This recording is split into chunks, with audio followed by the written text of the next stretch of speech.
এইসো বাছারা, আজ তোমাদের এমন এক ছেলের গল্প শোনাব যে ছিল গরিবের গরিব, কিন্তু ভাগ্য আর বুদ্ধিতে একদিন হয়ে গেল বড়লোক। শুনেছ, পেঁয়াজ দিয়ে কেউ সোনা পায়? সোনা? পেঁয়াজ দিয়ে? ঠাকুরমা মজা করছো বুঝি? হে হে, মজা না রে, রীতিমতো আসল গল্প। এখন মন দিয়ে শোনো। রফিক ছিল এক গরিব ছেলে, মা ছাড়া আর কেউ ছিল না। গ্রামে ছোট্ট একটা কুঁড়ে ঘরে থাকত। তার জীবিকা শুধু একটা থলে ভর্তি পেঁয়াজ নিয়ে হাঁটে হাঁটে ঘোরা, কাঁধে গামছা, পায়ে ছেঁড়া স্যান্ডেল। ভোর হলে বেরিয়ে যেত কিন্তু দিনটা ভালো যাচ্ছিল না। কেউ কিনছিল না, পকেট একেবারে খালি। মায়ের ওষুধ কেনার টাকাও নেই।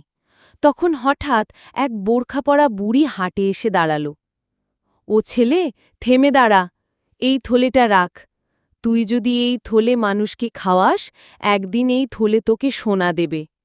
রফিক তো অবাক, পেঁয়াজ বিক্রি করতে এসেছে আর এই বুড়ি তাকে একটা পুরনো থলে ধরিয়ে দিল। ভাবল, লোকটা পাগল নাকি? সে বলতে যাবে, এইটা কি, আমি তো থলে নিয়েই ঘুরি। আচ্ছা, রাখি। এই বলে রফিক থলেটা রাখল। মুখ ফিরিয়ে একটু পর ফিরে দেখল বুড়ি উধাও, না হাঁটছে না দাঁড়িয়ে, যেন বাতাসে মিলিয়ে গেছে। ঠাকুরমা, ওটা কি ভূত ছিল? ভূত না রে, জাদুকরি, কিন্তু কেউ জানত না সে কে। সে যাই হোক, পরদিন রফিক একটা বড় শহরের হোটেলে গেল। সবার কাছেই শুনেছে সেখানে পেঁয়াজের খুব চাহিদা। পেঁয়াজ নেই, কিভাবে রান্না হবে, ক্রেতা পালাবে তো। রফিক ভেতরে ঢুকে বলল, ভাই, আমি পেঁয়াজ এনেছি, সস্তায় দেব, খালি বিক্রি করতে চাই।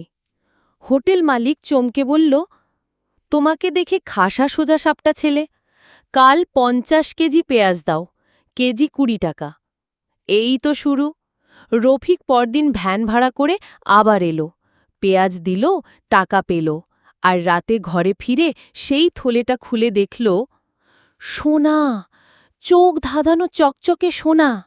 রফিক তো থমকে গেল, ভাবল, আমি কি চোখের ভুল দেখছি? তখনই বাতাসে কেমন একটা কণ্ঠ ভেসে এলো, এই থলের জন্য অনেকেই মরেছে, এবার তোর পালা রফিক। রফিক থলে আঁকড়ে ধরে বলল, যা করার কর, আমি থলে ছাড়ব না, আমি খেটে খেয়েছি, চুরি করিনি। ওমা, রফিক ভয় পেল না? না রে বাপু, ওই তো একটাই তার আশা। পরদিন সে ঠিক করল, এবার শুধু ব্যবসা না, মানুষকে খাওয়াবে। তাজা পেঁয়াজ দিয়ে রান্না করল খিচুড়ি, ভর্তা আর লেবু। গরিব, ভিখারি, দিনমজুর সবাইকে ডাকল, এসো এসো সবাই, আজ খাবার ফ্রি। লোকজন অবাক, কিন্তু খেতে খেতে সবাই বলল, এই ছেলেটা আলাদা, ওর মতো মানুষই তো নেতা হওয়ার যোগ্য। রাত নামল, রফিক ঘরে এসে থলে খুলল। এবার শুধু সোনা নয়, একটা ছোট্ট সোনার চাবি। সেই চাবিতে লেখা, হৃদয় বড় যার, ভাগ্য তার দিকে হাঁটে। ওই চাবি দিয়ে কি খুলল ঠাকুরমা? তা জানতে হলে শুনতে হবে পর্ব ২, ছায়া মানুষ আর চোরের হানা।